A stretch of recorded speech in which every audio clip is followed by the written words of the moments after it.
के बाद आपका दोबारा खैर मकदम है प्रोग्राम सलाम जेके में। और सलाम जेके प्रोग्राम में अब दूसरे मामला पर भी बात करेंगे और दूसरे इदारों की भी बात करेंगे, लेकिन उसके साथ साथ हमारी फ़ोन लाइन भी कुछ देर में शुरू होगी और लोग उस पर कॉल कर सकते हैं। लेकिन सबसे पहले प्रोग्राम में अब बात करेंगे आलमी इदारा सेहत की। और आलमी इदारा सेहत वो इदारा है जो पूरी दुनिया पर नज़र रखे हुए है और सेहत के हवाले से किस मुल्क के अंदर किस तरीके के इकदाम किए जा रहे हैं उस पर उनकी नज़र रहती है। लेकिन जम्मू कश्मीर के अंदर WHO की क्या बात कही गई है, जम्मू कश्मीर के अंदर जो इकदाम किए गए थे, जम्मू कश्मीर के अंदर हालात का मुकाबला करने के लिए जो इंतज़ामिया ने इकदाम उठाए थे उस पर WHO का क्या कहना है वो भी आप तक पहुंचाएंगे। लेकिन उससे पहले कि WHO के नज़र में जम्मू कश्मीर के हालात किस कदर बेहतर है। बिल्कुल, वर्ल्ड हेल्थ ऑर्गेनाइजेशन के नुमाइंदे जम्मू कश्मीर यूनियन टेरिटरी के अंदर भी मुसलसल काम कर रहे हैं, तहकीक चल रही है और वक्तन फ़क्तन बयानात भी सामने आते हैं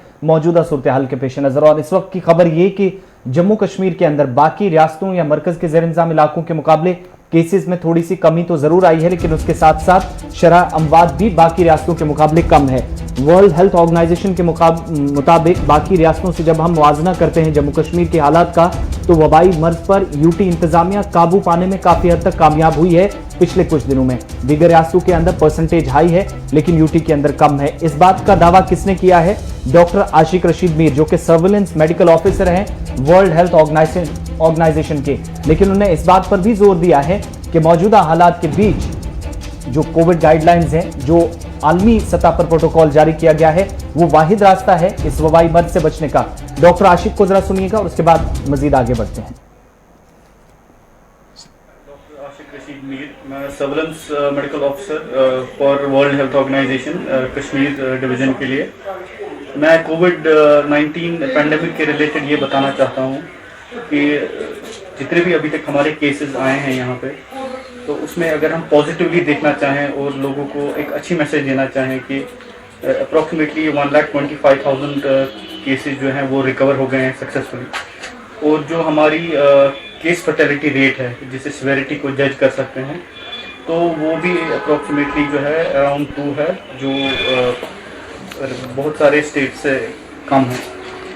तो मैं ये लोगों तक ये इन्फॉर्मेशन पहुंचाना चाहता हूँ, एक मैसेज देना चाहता हूँ कि इस पेंडेमिक को लड़ने के लिए हमारे पास 2 वेपन्स हैं। एक जो हम कोविड अप्रोप्रिएट बिहेवियर जिसको हम बोलते हैं, तो उसमें बहुत 3 सिंपल चीज़ें हैं। एक, आप मास्क पहनिए और इस मास्क को आप अच्छे से पहनिए, क्योंकि बहुत सारे लोग जो है मास्क ठीक तरीके से नहीं पहनते हैं। तो मास्क आप अच्छे से पहनिए। और उससे इम्पॉर्टेंट है कि जब आप मास्क को एक्सपोज करते हैं, आप मिलते हैं लोगों से, उस मास्क को आप फिर कैसे उतारते हैं। तो जो आपका जो मास्क का बाहर वाला साइड है, उसको आप कभी अपने हाथों में मत लीजिए और उसको आप अलग से डिस्पोज ऑफ कीजिए। दूसरा, आप जो है सोशल डिस्टेंसिंग या फिजिकल डिस्टेंसिंग जिसको हम बोलते हैं, उसको मेंटेन कीजिए। फ्रीक्वेंटली हैंड वॉश कीजिए। जब आप बाहर से अपने घर पहुंचते हैं तो जो सोप है उससे अपने हाथ को अप्रॉक्सीमेटली 30 सेकंड्स तक धोइए। और दूसरा है वैक्सीनेशन। हम बहुत फॉर्चुनेट हैं कि हम ऐसी जगह पे रहते हैं, एक ऐसी कंट्री में रहते हैं जहां पे हमारे पास वैक्सीन बहुत पहले अवेलेबल था और एक सक्सेसफुल वैक्सीन अवेलेबल था और फ्री ऑफ कॉस्ट अवेलेबल है। तो जब आपकी टर्न आए, जिस एज ग्रुप को आप बिलोंग करते हैं, तो आप अपने आप को रजिस्टर कीजिए ऑनलाइन और फिर अपॉइंटमेंट बुक कीजिए और जो भी आपका नियरेस्ट सेशन साइट है वहाँ पे आप अपना पहला डोज और जो अप्रोप्रिएट इंटरवल है बिटवीन द 2 डोजेस, उस पर सेकेंड डोज लीजिए और अपने आप को जो है प्रोटेक्ट कीजिए। डॉक्टर आशिक रशीद मीर, मैं सर्विलेंस मेडिकल ऑफिसर। चलिए, WHO के साथ साथ अब बात करेंगे दूसरे मामलात पर। और कोरोना के बाद जो मामलात सामने आए हैं और मुख्तलिफ इदारों के सामने, सरकारों के सामने अपने अपने चैलेंजेस रहते हैं। महकमा तालीम की बात करेंगे तो बहुत सारे चैलेंजेस उनके सामने भी थे, दाखिले को लेकर या इम्तिहानात का इनेकाद करना, उनके सामने भी बड़े बड़े चैलेंजेस थे। ऑनलाइन या ऑफलाइन मोड में एजुकेशन तलबा को फराहम करना। लेकिन इस बीच CBSE की भी बात करेंगे और बोर्ड के सामने चंद तजावीज़ हैं जिन पर गौर किया जा रहा है और माना जा रहा है आज दिन में CBSE 12th एग्जाम्स के हवाले से फैसला भी सामने आ सकता है। बिल्कुल, आज बड़ी और अहम मीटिंग होने जा रही है जिसमें वजारत तालीम से लेकर वजारत दिफा तक के नुमाइंदे, खुद वज़ीर दिफा भी इस मीटिंग में शामिल होंगे क्योंकि एक बड़ी जिम्मेदारी कुछ अहम इदारों को, एजेंसीज को भी मिलने वाली हैं। CBSE की मीटिंग आज है जिसमें यह तय पाया जाएगा कि बोर्ड का इस बार का इम्तिहान जो है वो ऑफलाइन कराया जाए, ऑनलाइन कराया जाए या ना करवाया जाए, और अगर करवाया जाता है तो कौन से अहम पर्चे हैं या किस शेड्यूल के हिसाब से करवाया जा सकता है। आज जो है कुछ सब्जेक्ट सिर्फ 5 या 6 में से, यानी 5 जो है वो रेगुलर सब्जेक्ट्स हैं, 6 आपके पास ऑप्शनल है। इनमें से क्या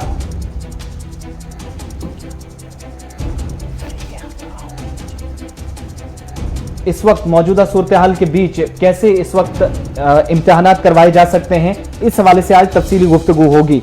central board of school education की आज मीटिंग होने जा रही है और 12वीं जमात के इम्तिहानात करवाने के हवाले से या ना करवाने के हवाले से कोई हतमी फैसला होगा।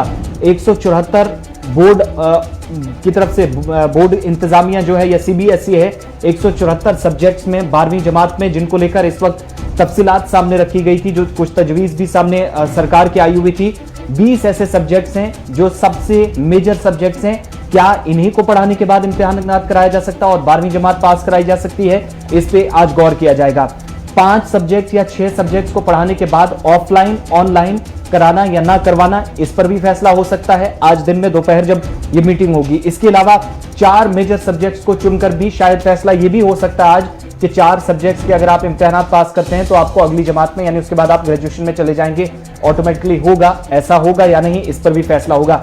इसके अलावा एक और तजवीज सरकार के सामने आई है कि अगर कोई 70% नंबर लेता है 11वीं जमात में, 12वीं जमात में भी उसने 70% इम्तिहानात लिए हैं या 11वीं जमात तक 70 से 75 तक इम्तिहानात हैं, तो उसको 12वीं जमात के इम्तिहानात में बैठने की इजाजत होगी या नहीं।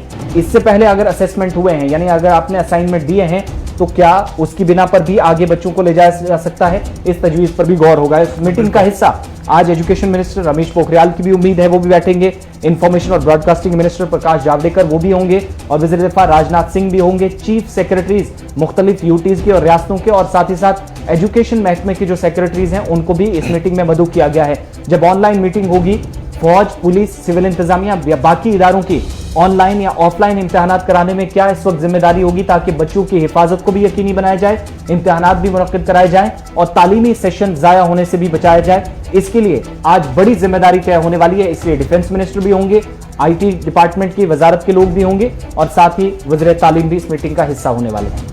बिल्कुल, आज की मीटिंग पर सबकी नज़रें हैं क्योंकि सरकार के सामने कई तजावीज़ रखी गई है कि किस तरीके से इन इम्तिहानात का इनेकाद किया जाए या इम्तिहानात नहीं भी मुनक्किद किए जाएंगे। सब चीज़ें आज ज़ेर गौर आएंगी और उसके बाद कोई हतमी फैसला लिया जा सकता है। लेकिन इस बीच ज़रा NIA की भी बात करेंगे और पूरे मुल्क के साथ, दूसरी रियासतों के साथ साथ अगर हम जम्मू कश्मीर की भी बात करेंगे तो NIA की जानिब से मुख्तलिफ मामलात को लेकर तहकीकात जम्मू कश्मीर के अंदर भी मुख्तलिफ लोगों से की जा रही है। और इसी बीच किश्तवाड़ चलते हैं और किश्तवाड़ से क्या कुछ खबर NIA के हवाले से आसिफ आप तक पहुंचाएंगे। बिल्कुल, कौमी तहकीकाती एजेंसी की कार्रवाइयां जम्मू कश्मीर के अंदर जारी हैं। केस चल रहा था साल 2019 से, इसमें मजीद अब पेशरफ्त हुई है और किश्तवाड़ के 6 लोग, यानी 3 इनमें मिलिटेंट और 3 उनके मददगार, पुलिस के बयान के मुताबिक जिनके खिलाफ चार्जशीट अब दाखिल कर दी गई है। हिज़्ब नामी तंजीम से 3 मिलिटेंटों का जो उनकी वाबस्तगी थी वो इस तंजीम से है और किश्तवाड़ जिले के अंदर मिलिटेंसी को फरोग देने का इन सभी पर इल्जाम है। 2019 में हथियार छीनने के मामले में भी तहकीकात इस वक्त चल रही हैं। साल 2019 में डिप्टी कमिश्नर के एक जाती मुआफिज से हथियार छीनने का भी जो मामला सामने आया था। और उसके बाद ये जो 6 तस्वीरें देख रहे हैं, 3 लोग जो मिलिटेंट्स, पुलिस बयान के मुताबिक 3 लोग OGW के तौर काम कर रहे थे और उनकी मददगार जिले के अंदर साबित हुए, जिसके बाद कार्रवाई हुई है, गिरफ्तारियां भी हुई हैं।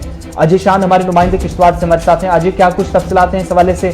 NIA ने जो ताज़ा रिलीज जारी की है उस बयान के मुताबिक क्या कुछ डिटेल्स हैं?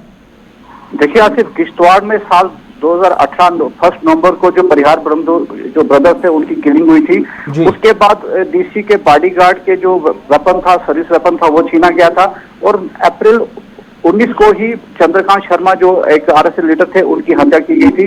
तो उसके बाद जो पुलिस ने इन्वेस्टिगेशन की और उसके बाद डिमांड पर ये सारे केसेस जो थे NIA को सौंप दिए गए थे। तो ये सारे मामले जो थे NIA इन्वेस्टिगेट कर रही थी। उसी मामले में जो DC के बॉडीगार्ड का वेपन छीनने का मामला था उसमें ये चार्जशीट दाखिल की गई है और उसमें जहां 3 मिलिटेंट जिनको पहले ही एनकाउंटर में मारा गया है उनका नाम भी डाला गया है। और ये 3 लोग जो हैं, जिसमें से जाफर हुसैन किश्तवाड़ का है, तारिक हुसैन भी किश्तवाड़ का, और तनवीर अहमद मलिक ये टाटा डोडा का है। इन पर यह इल्जाम है कि इन्होंने जहां लॉजिस्टिक सपोर्ट की है मिलिटेंट्स को डिफरेंट एक्टिविटीज करने के लिए, वहीं इन्होंने रिवाइव करने में भी इनका पूरा साथ दिया है। तो उसी को लेकर ये कहीं ना कहीं ये जो NIA ने इन्वेस्टिगेशन की है उसकी चार्जशीट फाइल की गई है। तो अब इनका ट्रायल होगा, देखना होगा कि उसमें क्या कुछ रिजल्ट सामने आते हैं, लेकिन फिलहाल एक बड़ी कार्रवाई के रूप में देखा जा रहा है। जी एक चीज और भी बताइएगा, जो 3 लोग इनके मददगार बताए जाते हैं जो चार्जशीट में भी फाइल किया गया है, इन सभी लोगों की क्या गिरफ्तारी ऑलरेडी हुई है या सिर्फ केस अभी फिल हुआ है? बिल्कुल, ये तीनों जो हैं ये गिरफ्तार किए गए हैं। और उसमें जो एक है पंजाला वाला केस, इसकी प्रॉपर्टी भी कहीं ना कहीं NIA ने वो सील की है। तो कार्रवाई जो है निचले लेवल पर भी हुई है और जिसके बाद ही NIA ने चार्जशीट दाखिल की है। तो चलिए अजय, आपका बहुत बहुत शुक्रिया ये ताज़ा तरीन तफसीलात फराहम करने के लिए। इससे पहले कि हम अपनी फोन लाइन ऑन करेंगे और लोगों के मुश्किलात, लोगों के मामलात हुकाम तक पहुंचाने की कोशिश करेंगे, उससे पहले एक खबर, अहम खबर जम्मू कश्मीर बैंक से रिलेटेड है और जम्मू कश्मीर बैंक के साबिर चेयरमैन के हवाले से एक खबर है, वो खबर आप तक पहुंचाएंगे। उसके बाद हम लोगों की फोन कॉल लेना शुरू करेंगे।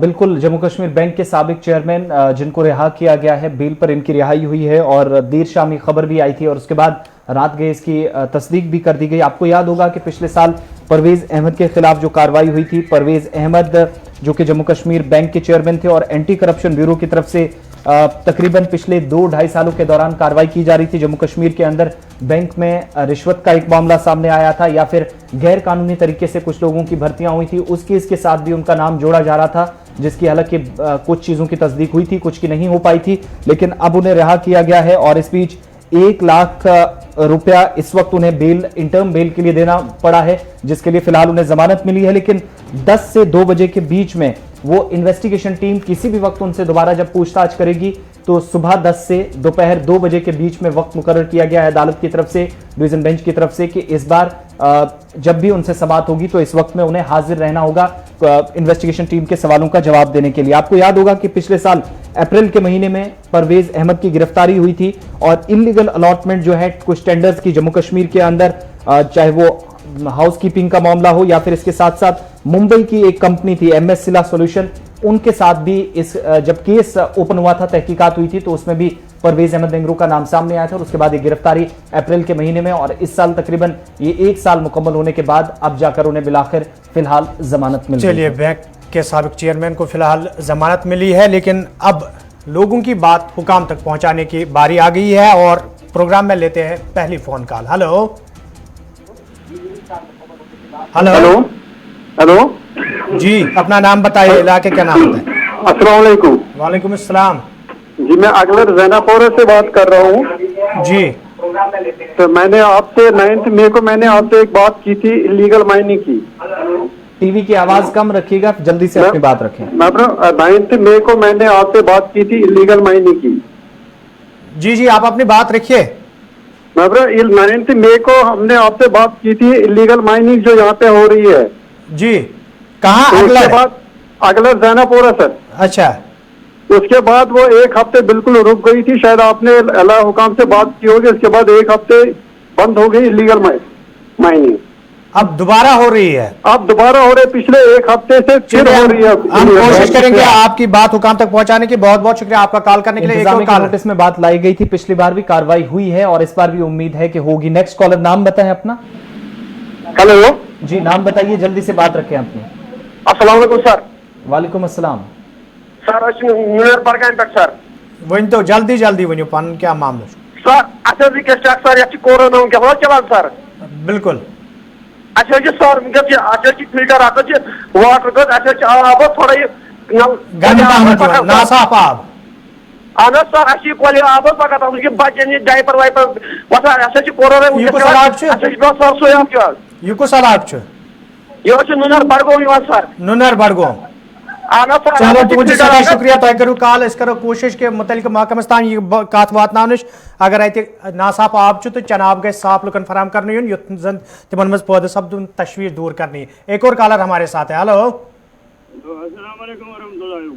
हेलो हेलो, अस्सलाम वालेकुम वरहमतुल्लाहि वबरकातुहू। वालेकुम अस्सलाम, जल्दी से बात रखिए आपने। हाँ सर, मुझे सोपुर पर शब्दों अर्ज की खनन के आपकी रात ऐसे दिल्ली को हुई है, ऐसे मामलों की आज समस्या है कि दुकानदार बराबर।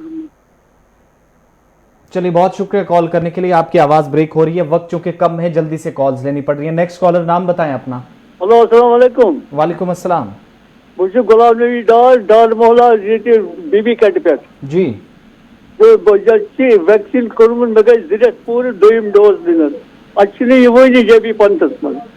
अच्छा चलो डार साहब दोबारा कर वैक्सीन मुहिम शुरू तो इंतजामिया वन यह मजीद तेज कर वमेद कि इन वाले वक्त में 84 दिन का वक्फा फिलहाल बढ़ाया गया है, तो फिलहाल इन्हें घबराने की जरूरत नहीं है।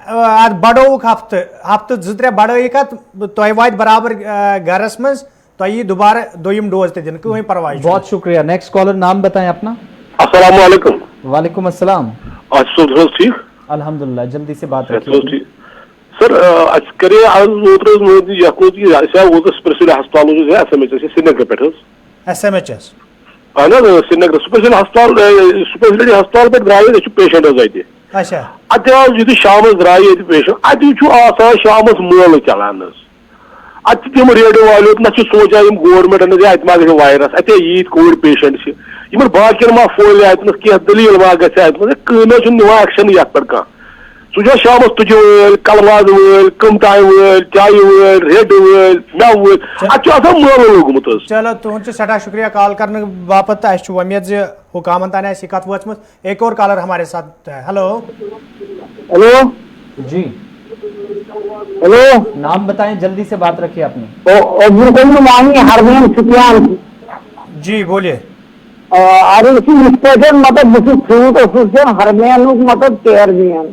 मतलब और दवा काम की मतलब शिकायत गई ना कंट्रोल किए गवर्नमेंट अत बारस मतलब कह मतलब कदबा तुलन अत मतलब केस मतलब यम तुम दवा करव तथ मुतलिक हेतवा तुम मशवर मुतलिक महकम कन माहिरन तमी मुतलिक मतलब जनाब के मगर शिकायत कंट्रोल गसन कह वन मतलब चीफ ऑफिस मतलब शुपियन मतलब अगर जून 4 या 6 योर कम से कम मतलब जनाबी मतलब फी जूनस मन गन दवा वालों को दवा परवाह तुलो यह मुतलिक महकम कन जिम्मेदारन सत वो क्या तम क्या वन तो तम वातन तुह नश तुहद सठा शुक्रिया।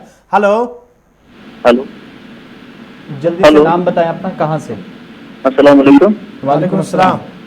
जनाब रायथन खान साहब पे गुलाम रसूल अर्ज कर वन तो रसूल साहब हजरत समझी DC साहब खसान श्रीनगर पे बडगाम पे पन SDM साहब खसान खान साहब मुतान रोडस मेन रोडस बिल्कुल अत पे गुफ वत बाजर वत मैकेनिको गाड़ी थम वत अतन एहतमाल कुन सात इन जायन एक्सीडेंट गसन माली तो जानी नुकसान मे तरान फिक्र सान एडमिनिस्ट्रेटर अत वत पकान पकान अत क्या दलील अत पे कार्रवाई गई। बिल्कुल गुलाम रसूल साहब तुहज कत सही कि एडमिनिस्ट्रेशन जिम्मेदार अम वत पकान तम बावजूद तिहज नजर अत कुन वमेद कि यह मामला तिहज नोटिस मज आमुत तो अत पे सठा शुक्रिया। वक्त कम बाकी क्या कॉलर ति लास्ट के 2 कॉल्स लेते हैं। कौन साहब कहाँ से। हेलो, नाम बताएं, जल्दी से बात रखिए अपनी। हाँ, मंजूर बोल रहा हूँ यहाँ नवगाम से। हमें ये पूछना है कि अगर पास गवर्नमेंट ने दिए हैं एम्प्लॉय के लिए हैं कि उनको नौकरी ड्यूटी पे आना है, लेकिन सिक्योरिटी फोर्सेस उसको मानते ही नहीं है। कहाँ पे नहीं मानते। बाईपास पे, शाहनगर पे, तो गलियों से घूमना पड़ता है, घंटे के बाद हम ऑफिस पहुंचते हैं। आपके पास मतलब आप अपनी बात कर रहे हैं या किसी के पास है। नहीं, मैं अपनी बात कर रहा हूँ। मजिस्ट्रेट साहब का पास है, ड्यू काम ऑफिस के पास हमें इशू हुआ है। उसमें एक बात यह है कि पास लेकर कुछ लोगों ने, सभी लोगों ने नहीं, कुछ एम्प्लॉइज ने पास लेकर उसका गलत फायदा उठाना शुरू किया, अपनी फैमिली को घुमाने भी ले चलते हैं। ये उन लोगों का के अफसरान का मानना है कि मैं एक ही बंदा जाता हूँ, हमें दफ्तर से पास मिला है, बाज़ाब्ता लेटर लेके पास मिला है। बिल्कुल। चलिए तो उसके बावजूद भी नहीं मानते हैं। शांतनगर चौक से हमें 2 बार वापस निकाला उन्होंने। हमें उम्मीद है कि जो लोग वहां पर ड्यूटी पे तैनात होंगे वो इस बात का ख्याल रखें कि एम्प्लॉयज की वजह से सारा सिस्टम चलता है, तो अगर इनके पास है तो उनको आगे जाने की इजाजत जरूर देनी चाहिए। एक और कॉलर हमारे साथ इस वक्त फोन लाइन पे मौजूद है। हेलो हेलो जी, हेलो अस्सलाम वालेकुम। वालेकुम अस्सलाम। हाँ, हम नादी हल्बनाडीपुरा में रहते हैं, मेरा नाम जुबैदा है जी।